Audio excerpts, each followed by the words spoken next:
Chab Hasni, quand on évoque cet artiste dont on va écouter d'ailleurs quelques notes parce qu'on l'entend presque, j'allais dire, dans votre BD. On l'entend, il n'est pas seulement dessiné, chanteur assassiné très tôt en Algérie en 1994. Vous ressentez le même frisson quand on entend sa voix? Oui, c'est toute mon adolescence, Chab Hasni, oui. Et on ne le voit pas que pour les Algériens, les Franco-Algériens, les Belgo-Algériens, les Suisso-Algériens. C'est vraiment un artiste qui a popularisé d'ailleurs le rail à travers le monde. Il a participé parce que le rail a été popularisé avant avec Chab Khaled et Chab Mami. Oui. Mais Hasni, il a apporté, on l'appelle le prince du rail, il a apporté une touche sentimentale. Assumer un côté féminin dans le masculin. C'est ça qui lui a coûté la vie selon vous, ou on ne saura jamais? Non, je pense pas. Je ne sais pas, on ne saura jamais. Hasni, c'était un chanteur très prolifique, 2 cassettes par semaine. La fameuse cassette à Oran, Mon adolescence en Algérie, tome 2. Alors Salim Zerouki, vous nous aviez emmené dans le tome 1 à la découverte d'un site emblématique d'Alger, la Cité olympique, construite pour accueillir les Jeux méditerranéens en 1975.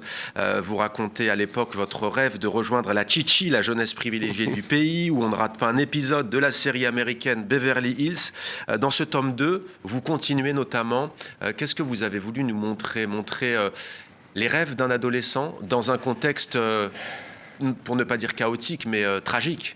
Dans un contexte de guerre civile. Je voulais raconter comment on a vécu cette guerre civile tout en vivant notre adolescence insouciante.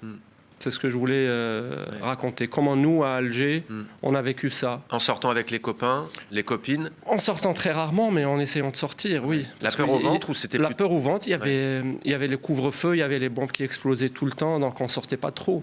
Mais on sortait quand même. C'est-à-dire, j'ai essayé de raconter comment on a vécu normalement dans un contexte très dangereux. Un contexte sécuritaire avec effectivement les attentats, puis la guerre civile, cette période qu'on a appelée parfois la décennie noire.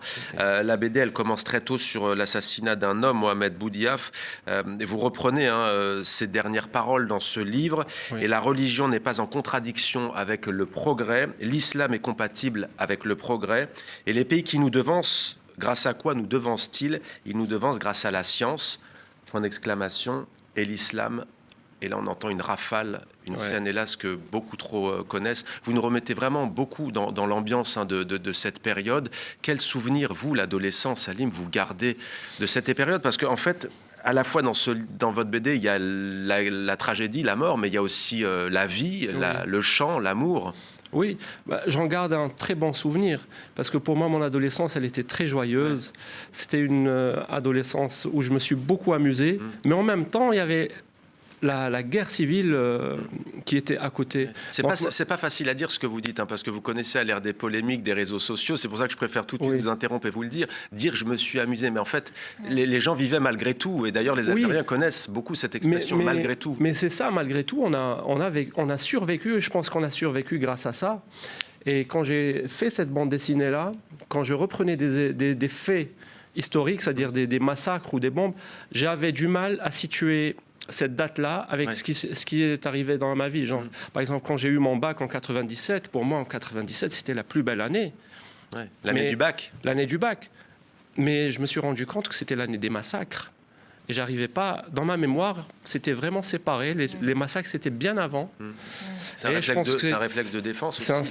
C'est un réflexe d'autodéfense, oui. Vous dessinez la vie quotidienne qui continue donc malgré tout, mais aussi les belligérants que vous représentez par votre crayon comme des animaux.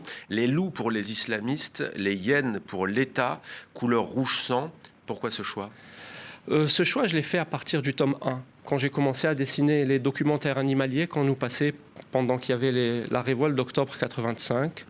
Et j'ai fait évoluer ce documentaire animalier vers des monstres humains, mi-hommes, mi-animaux, qui eux étaient les protagonistes de cette guerre. Et je voulais vraiment... C'est-à-dire parce que généralement, quand on parle de guerre civile, on parle que des terroristes islamistes, mais on ne parle pas des forces de sécurité de l'État, des forces de l'ordre. Et donc, je voulais vraiment les mettre tous les deux sur le même piédestal, et tous les deux, c'est-à-dire les criminels de cette guerre, ce sont les deux. Les loups pour les terroristes islamistes et les hyènes pour les forces d'ordre de sécurité de l'État. Mais je l'assume complètement. Et oui.